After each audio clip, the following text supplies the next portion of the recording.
Halo teman-teman, perkenalkan saya Ajeng Sofia yang akan menemani kalian belajar kimia hari ini. Pada pertemuan kali ini kita akan belajar materi hidrolisis garam.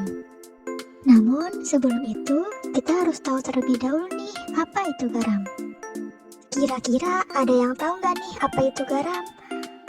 Kalau belum tahu, yuk kita belajar bareng-bareng.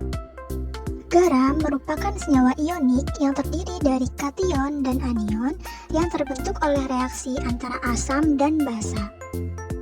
Kation garam dapat dianggap berasal dari suatu basa, sedangkan anion garam dapat dianggap berasal dari suatu asam.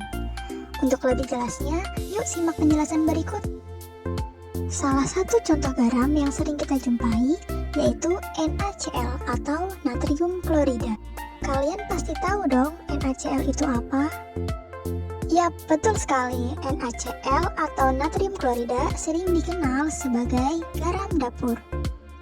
Natrium klorida atau NaCl terdiri atas kation Na+ yang berasal dari NaOH dan anion Cl- yang berasal dari HCl. Di dalam air, NaCl terdapat sebagai ion-ion yang terpisah.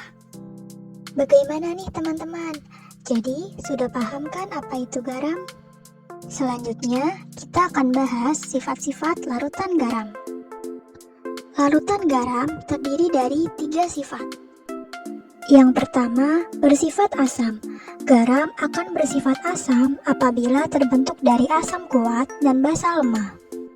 Yang kedua, bersifat basa. Garam akan bersifat basa apabila terbentuk dari basa kuat dan asam lemah. Dan yang ketiga, bersifat netral. Garam akan bersifat netral apabila terbentuk dari asam kuat dan basa kuat. Untuk lebih jelasnya, mari kita lihat contoh berikut ini. Contoh pertama yaitu garam NaCl. Seperti yang sudah dibahas sebelumnya, NaCl terbentuk dari NaOH dan HCl, di mana NaOH merupakan basa kuat, sedangkan HCl merupakan asam kuat. Sehingga garam NaCl bersifat netral. Contoh kedua yaitu NH4Cl atau amonium klorida. NH4Cl terbentuk dari NH4OH dan HCl, di mana NH4OH merupakan basa lemah, sedangkan HCl merupakan asam kuat. Sehingga garam NH4Cl bersifat asam. Contoh ketiga yaitu Na2CO3 atau natrium karbonat. Na2CO3 terbentuk dari NaOH dan H2CO3, di mana NaOH merupakan basa kuat, sedangkan H2CO3 merupakan asam lemah. Sehingga garam Na2CO3 bersifat basa. Lalu, bagaimana jika garam itu berasal dari asam lemah dan basa lemah? Nah, jika garam berasal dari asam lemah dan basa lemah, maka sifatnya bergantung pada nilai tetapan ionisasi asam atau Ka dan tetapan ionisasi basa atau Kb.